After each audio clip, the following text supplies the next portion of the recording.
Shalom, saudara-saudara yang dikasihi Tuhan. Bagaimana kabarnya hari ini?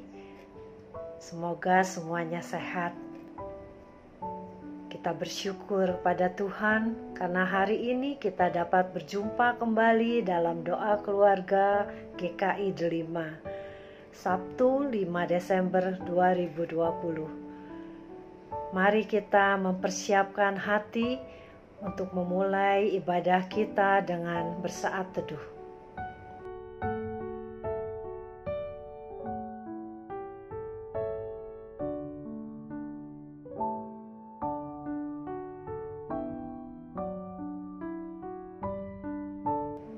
Kita akan memuji Tuhan dari NKB 85 bait pertama dan kedua, karena kasih-Nya.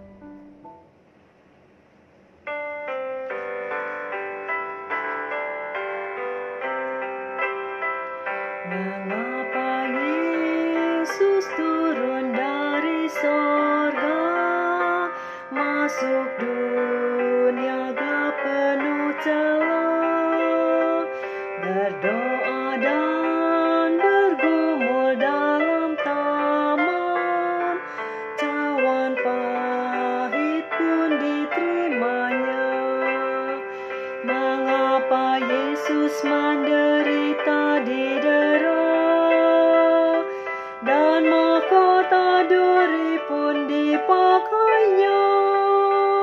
Mengapa Yesus mati bagi saya? Kasih-Nya, ya karena kasih-Nya.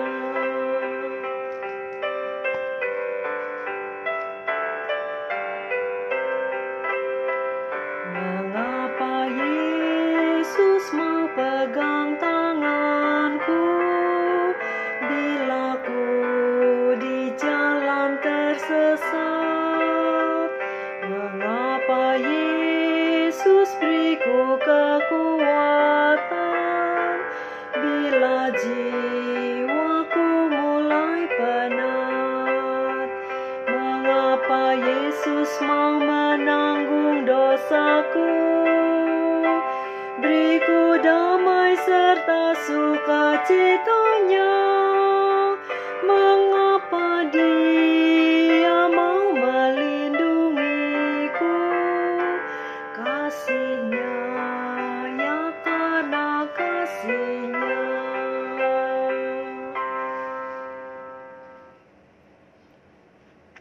Sebelum kita mendengarkan dan merenungkan firman Tuhan, mari kita berdoa.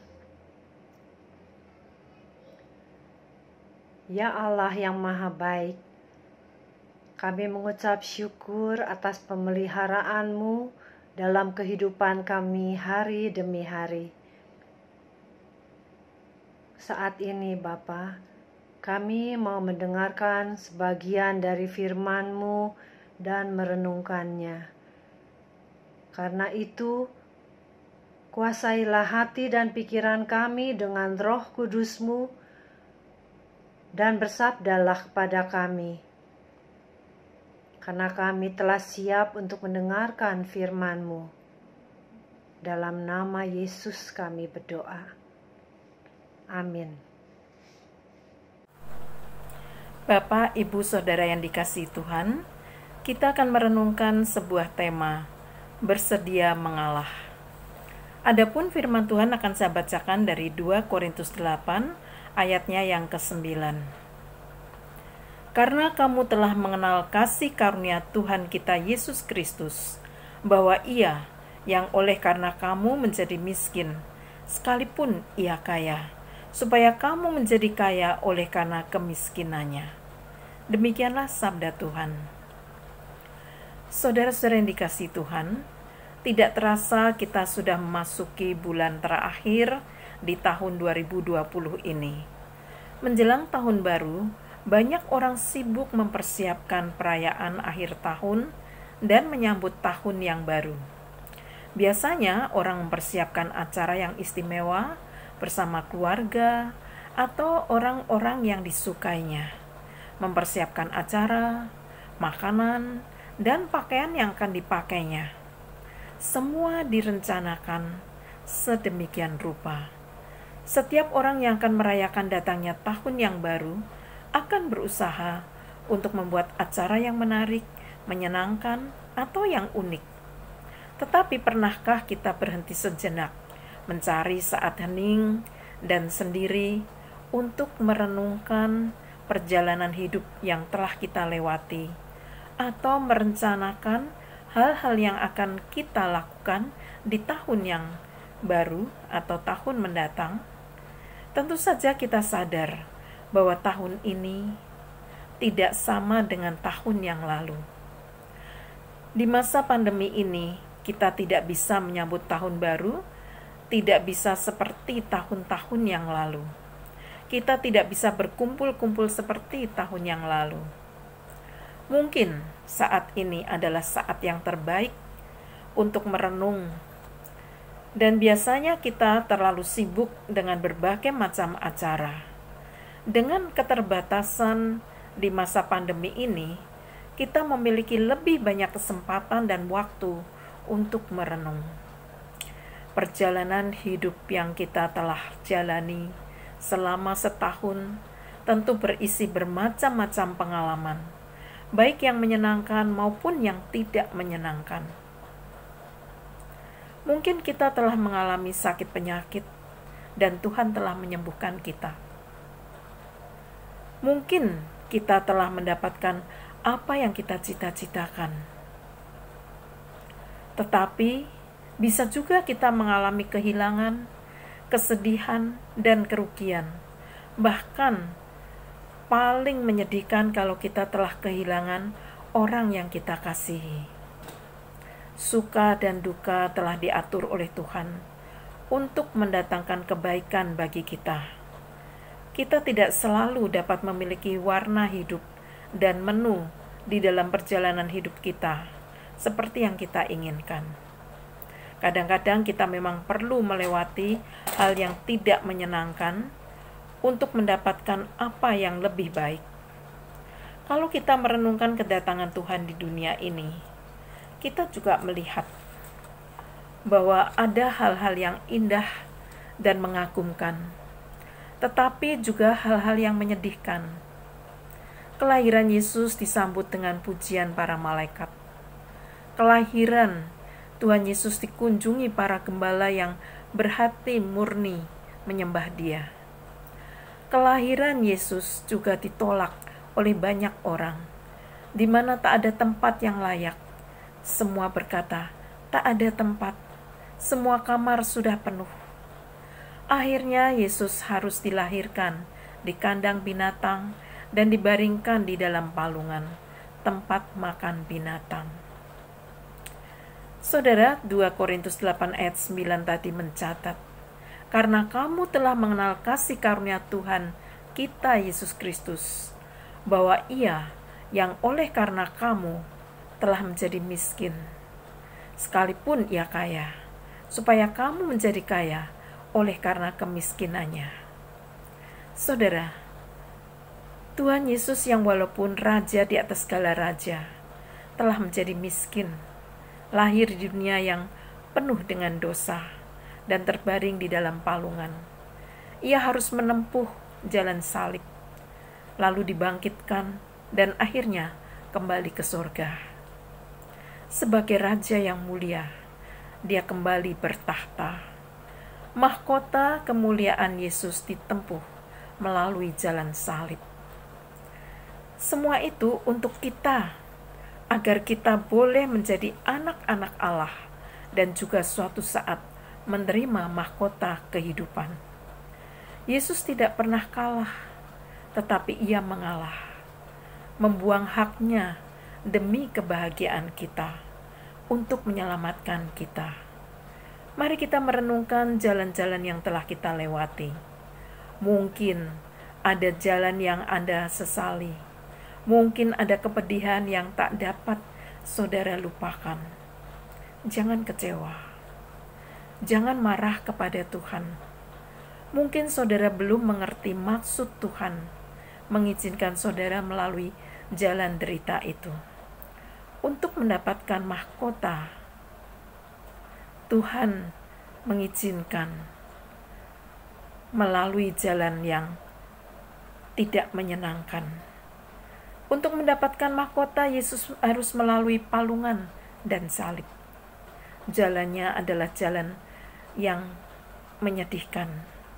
Banyak kesuksesan, kebaikan, dan kesenangan harus kita raih lewat jalan duka dan pedih.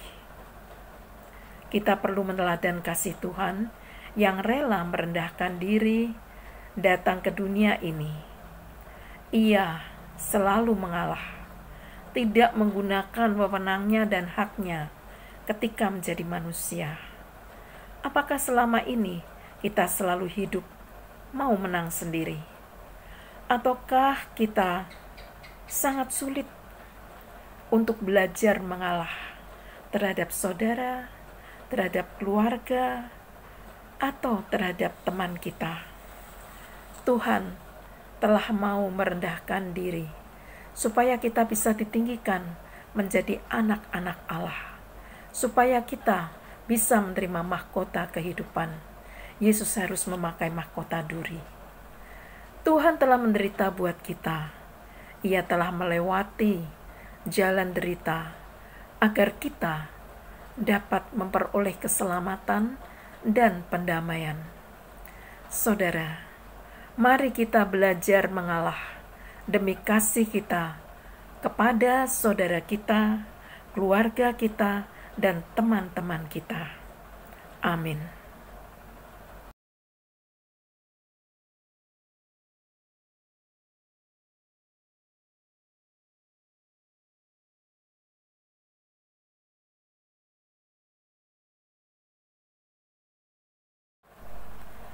Saudara-saudara yang dikasihi Tuhan, mari kita menyatukan hati kita untuk menaikkan doa syafaat kita. Mari kita berdoa.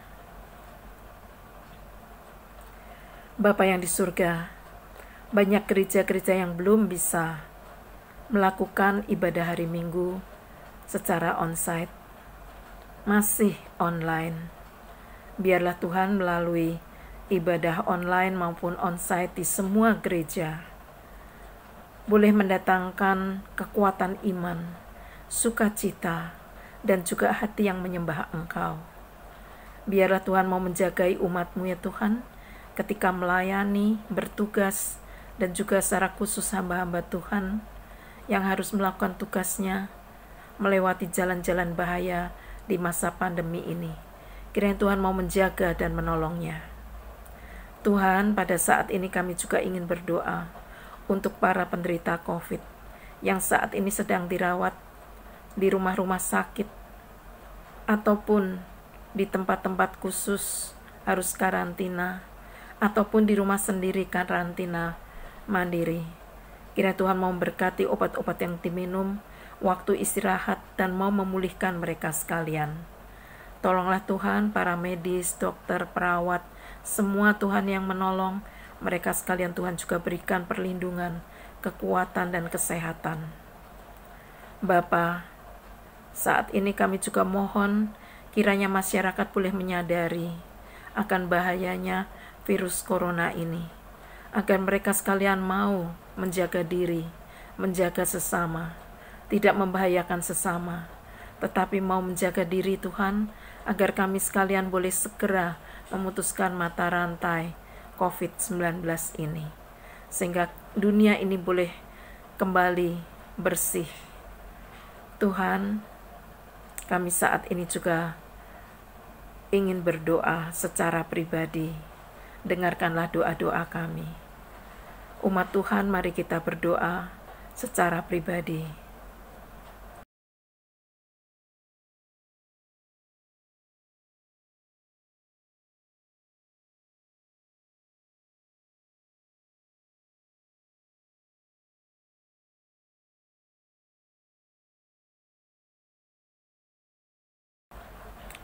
Tuhan, inilah doa kami.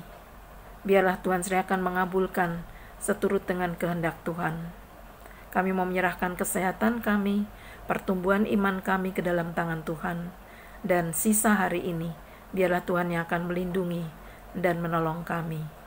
Hanya di dalam nama Tuhan kami Yesus Kristus kami berdoa. Amin. Saudara-saudara, kita akan mengakhiri doa keluarga hari ini. Kiranya firman Tuhan yang kita renungkan hari ini senantiasa menjadi penerang setiap langkah kita untuk menyatakan kasih Tuhan di dalam kehidupan kita. Tetaplah bersukacita untuk mewartakan kasih-Nya, walaupun buah kasih tidak selalu manis. Jangan pernah berhenti memberi kasih kepada sesama. Mari kita menutup doa keluarga hari ini dengan menaikkan pujian dari NKB 193, bait pertama dan keempat. Aku hendak tetap berhati tulus.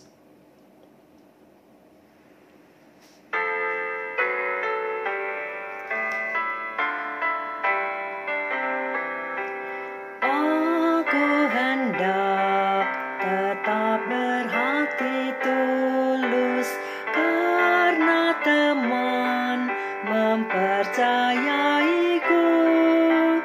Aku hendak tetap berjalan lurus karena teman telah mengasihiku. Karena teman telah mengasihiku. Aku hendak rendah hati selalu karena ku tahu betapa ku lemah. Aku hendak menolong sesamaku. Allah asa selalu ku sembah. Allah asa selalu ku sembah. Bapak, Ibu, Saudara yang dikasihi Tuhan, kita telah mengikuti doa keluarga pada hari ini. Kiranya kita sekalian boleh belajar untuk bersedia mengalah.